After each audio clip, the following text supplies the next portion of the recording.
Hi there, my name's Caroline and I'm here from Mind Body Menno, and this morning I'm going to be talking to you about your pelvic floor and how you know if your pelvic floor isn't functioning as well as it could be.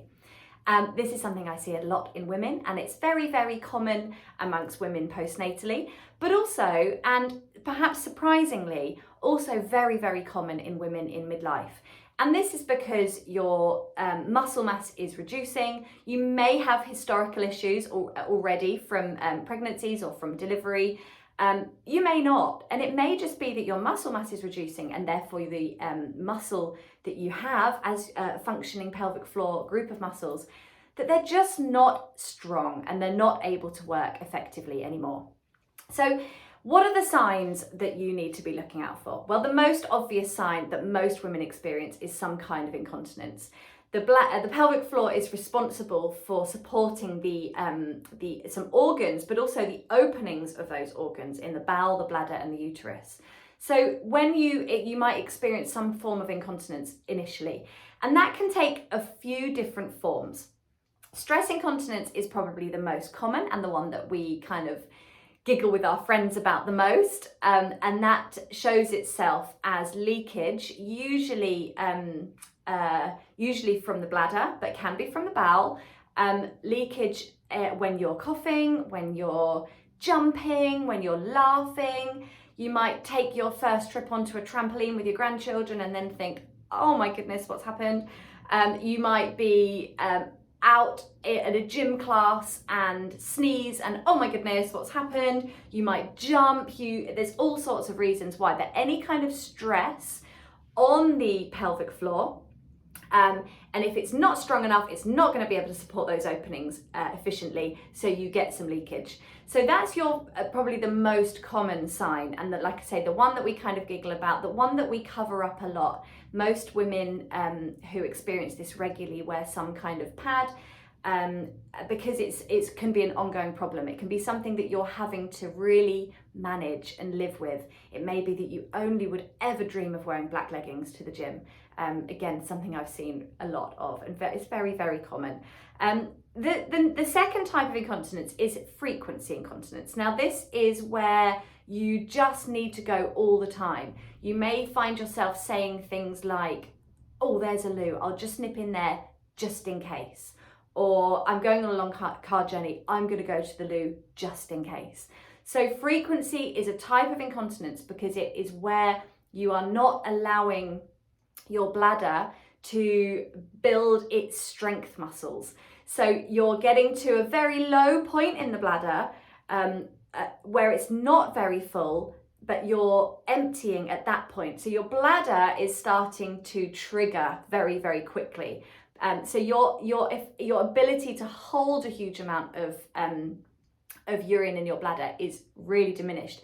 And often with frequency, people find that they need to go, they get there, and then they don't really have a lot to give to the situation. So that's also very common.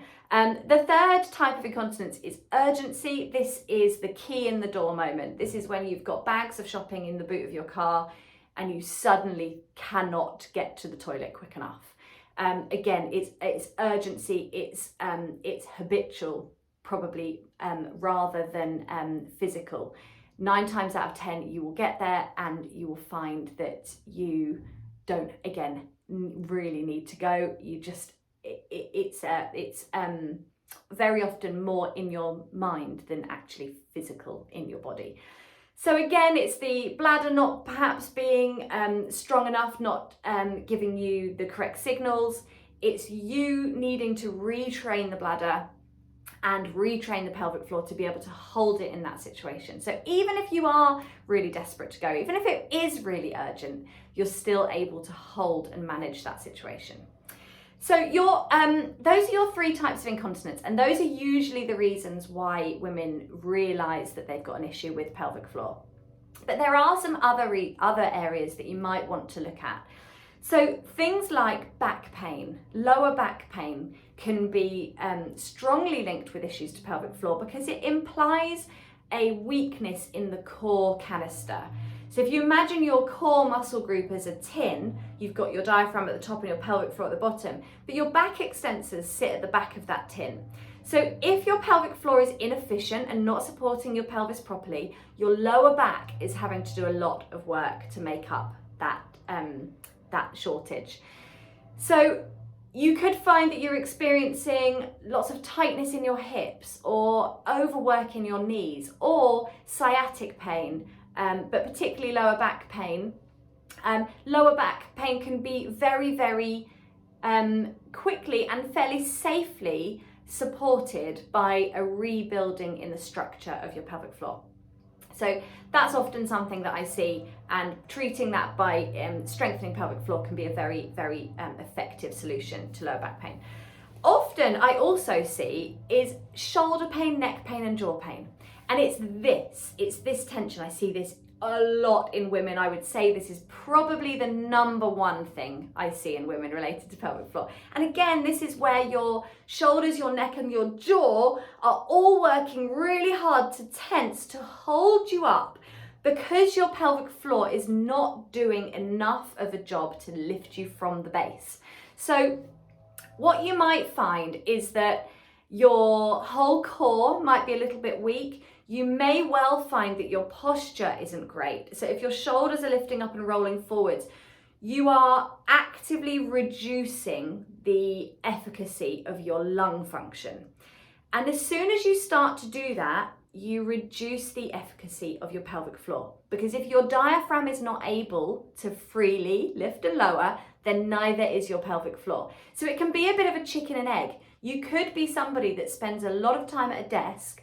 Your posture is being affected by that tech position, and that's creating an issue in your pelvic floor.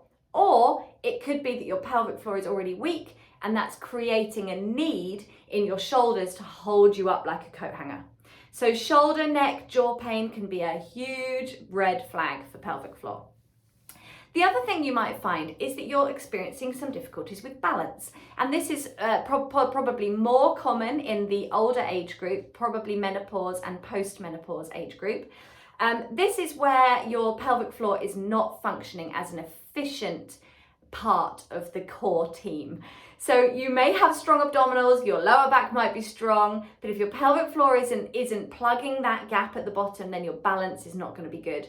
So you are having to use other muscles to make up the shortfall.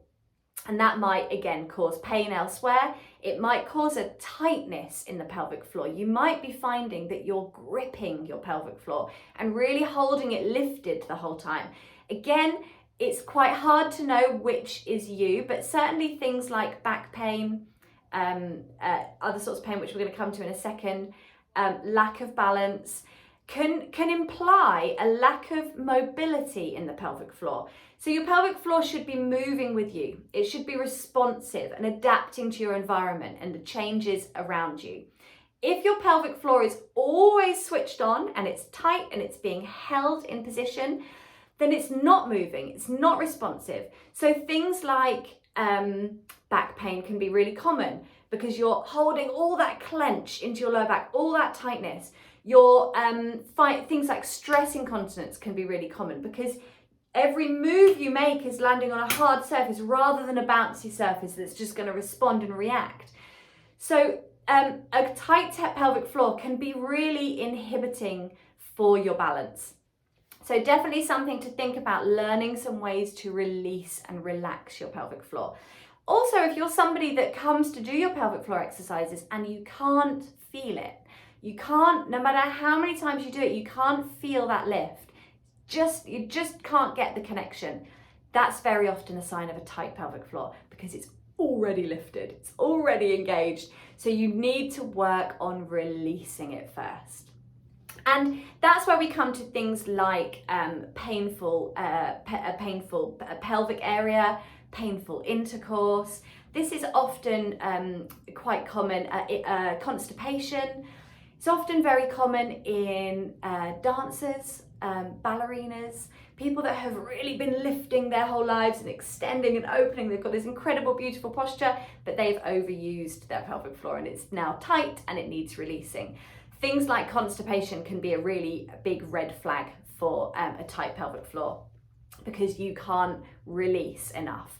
Also, frequency incontinence can be a sign of a tight pelvic floor, because it may be that you're not fully releasing and you're not completely emptying. So if you're not fully emptying your bladder, you're going to find in an hour or so you're going to need to go again. So that tight pelvic floor might be a reason why you're needing to go a lot.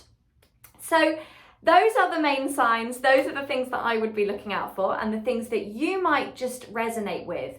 Which one do you think applies to you? Where could you start your efforts? What could you start by working on? So where do you go from here? What's your next step? Now, always with any kind of pelvic floor issue, you need a diagnosis first. So I would always advise you go to your GP, or even better, to a women's health physio. Speak to them, get a diagnosis, get some a proper plan of action. But if you're ready to make some steps, take some steps and start to build up some strength and mobility, flexibility, release, get some movement in that pelvic floor and really start to strengthen it, to start to avoid and overcome some of these issues you might be experiencing, then you can check out some of my other videos on this subject. I really look forward to hearing if this has been useful for you. Do let me know in the comments, let me know via Messenger, let me know somehow, tell me if this has been useful, and I will be able to send you and direct you to the next step. Thanks for watching, and I will see you next time.